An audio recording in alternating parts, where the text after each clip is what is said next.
Hi hello எல்லாருக்கும் வணக்கம். இன்னைக்கு வந்துட்டு செவ்வாய்க்கிழமையா எங்க ஊர்ல வந்துட்டு தெருசாமி கும்பிடுறது ரொம்ப ரொம்ப ஸ்பெஷல். அது வருஷம் ஸ்பெஷல். ஸோ அந்த மாதிரி தான் வந்துட்டு என் மேல பாசத்தோட இருக்கிறவங்க பொங்கல் எடுத்துட்டு வந்து கடைக்கு கொடுத்துட்டு போயிருக்காங்க. அவங்களுக்கு என்ன தேங்க்ஸ். அவங்க வீட்டுல ஒரு பொண்ணா எனக்கு நினைச்சது. தெய்வமும் குழந்தையும் ஒண்ணுன்னு சொல்லுவாங்க. குழந்தைங்க மனசுல எப்பவுமே நெஞ்சில வந்துட்டு என்ன சொல்ற விஷயத்த கலக்க கூடாது. எனக்கு பழமொழி சொல்ல தெரியல, இருந்தாலும் வந்துட்டு நெஞ்சில வந்து விஷயத்த கலக்க கூடாது அப்படின்னு சொல்லுவாங்க. எதுக்கு இந்த ரீசன் சொல்றேன்னா, எங்க வீட்டாண்டியும் இந்த மாதிரி சாமி கும்பிட்டாங்க. என் பொண்ணு எப்பவுமே போய் அங்க விளையாடுவா.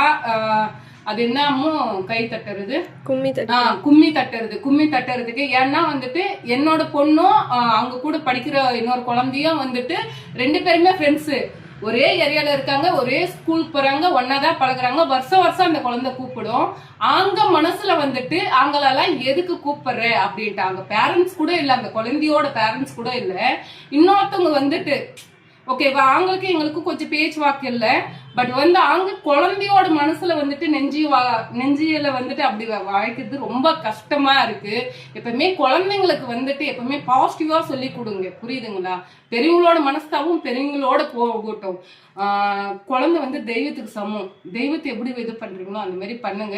இந்த குழந்தைக்கும் கஷ்டம், அந்த குழந்தைக்கும் கஷ்டம். என்னன்னா நம்ம குழந்தைன்னு நினைக்கிறோம், அவங்கதான் மெச்சூர்டா நடந்துக்கிறாங்க.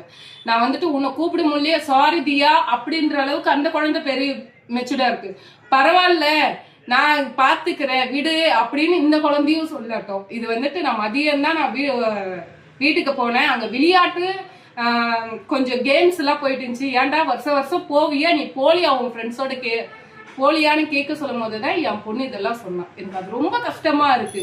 யாரும் முகம் தெரியாத ஒரு பர்சன் கூட இப்படி வந்துடுறாங்க. ஆனா அந்த அக்கம் பக்கம் இருக்கிறவங்க யார் இப்படி நடந்துக்கிறாங்கன்னு எனக்கு சுத்தமா தெரியல. எல்லாமே நல்லதாவே நடங்க. இருக்கிறது ஒரு லைஃப், அந்த லைஃப் வந்துட்டு நல்லதா போகட்டும். என்ன சொல்றதுன்னு தெரியல.